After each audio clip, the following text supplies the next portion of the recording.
Hey everybody, what's up? So I had a bit of a problem getting a video filmed. Hopefully I'll get it done soon. I want to talk about a cyberpunk short story. And you'll know it by another name. It's actually a film, two films, but I've only seen the Schwarzenegger version, and that is Total Recall. Now the actual name of it is We Can Remember It For You for Wholesale.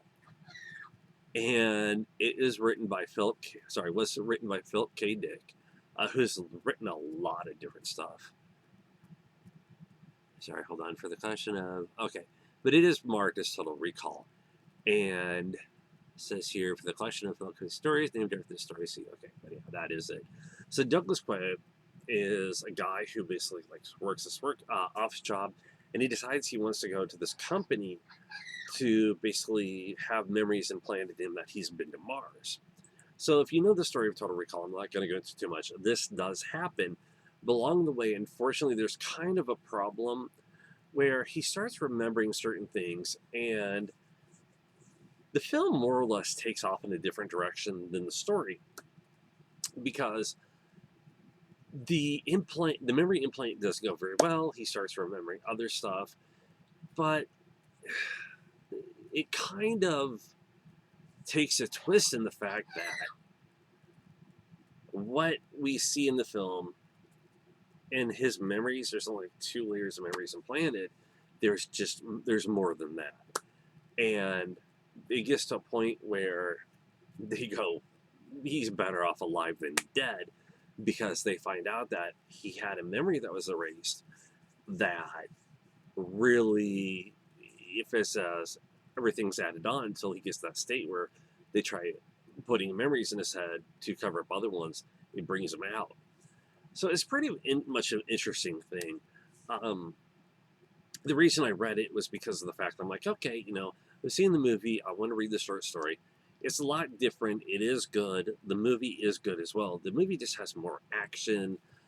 They go to the Red Planet as part of the movie and the story. So I admit it is worth reading the story and watching the movie if you want. The short story is a little bit different, like I said. One of the biggest things that I found interesting um, was that as I was reading the story and as I was thinking about doing this video, I thought about a movie called Eternal Sunshine of the Spotless Mind. And memory wiping, amnesia, are nothing new if you watch the movie for 50 First Dates, which actually they do get some of that right with memory loss. Eternal Sunshine of the Spotless Mind, you basically have people that want certain memories erased for whatever reason, and it shows the effect of what happens. Great movie, highly recommended. Um, but 50 First Dates, Adam Sandler's character uh, is dating Drew Barrymore's, and she basically, her memory stopped at a certain point, so her family won't let her remember anything past that. They replay the same date over and over. And the interesting thing was, I'd have to look it up. There was a guy who had epilepsy, so they actually did a surgery on him that broke both halves of his brain, so it should fix him. He couldn't remember anything past that date. If he saw his reflection in the mirror as he got older, he would freak out, and the next day he would forget it happened. It was several years, and they were using him as memory experiment, like muscle memory in that. It was freaky. Why do I bring this up? Like I said, it's not a new trope in movies, but it is worth looking to if you like cyberpunk. One other thing I should mention about the short story, um, there is a part that makes no sense at all, and it's seen as a fantasy almost, but it's not. Definitely check it out. It's not that long. I might be talking about Dick's other work, The Android's Dream of Electric Sheep, aka Blade Runner, at some point, because it was a good story. Um, Another one I'll probably be looking at is I Have No Mouth, I Must Scream, which I read as well, which is another short story. It's fantastic. I don't think they made it into a movie. I know they made it into a video game, but I'll probably be posting a couple of videos. not sure yet. I know I'm going to be posting this. Today's Friday. I'm going to be posting that Saturday. And Dick, I promise you, yes, I will get to Neuromancer. Um, some stuff came up, and I haven't been able to refinish reading it.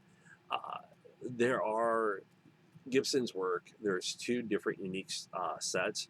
There's the bridge and the sprawl. The bridge takes place. The entire storyline basically takes place on this bridge, and the sprawl is just like, this wide cityscape. Where Neuromancer takes place in a couple others. So I will be covering that one as soon as I can. I think what I'm going to do is cover Neuromancer, film another video, and then I will post, a couple other cyberpunk things. So I think I'm going to make that a theme off and on, just covering different stuff. It just takes a while to reread the books. I've got a couple other things too. So I just want to give everybody a heads up on what's going on top of the review. The only other thing that I can mention is really cyberpunk is a great thing. There's so many movies and books. When you look at cyberpunk, and if you read The Lawnmower Man, you see the cyberpunk style movie, kind of ish. The Lawnmower Man, it has nothing to do with the short story. King actually wanted his name removed from that travesty. It really, truly is. Both of the movies are. I gave them both a chance, and they were just bad. But that's my opinion. Maybe it's because it was also early CGI. So who knows? That's everybody. I'll talk to y'all later. Take care. Bye.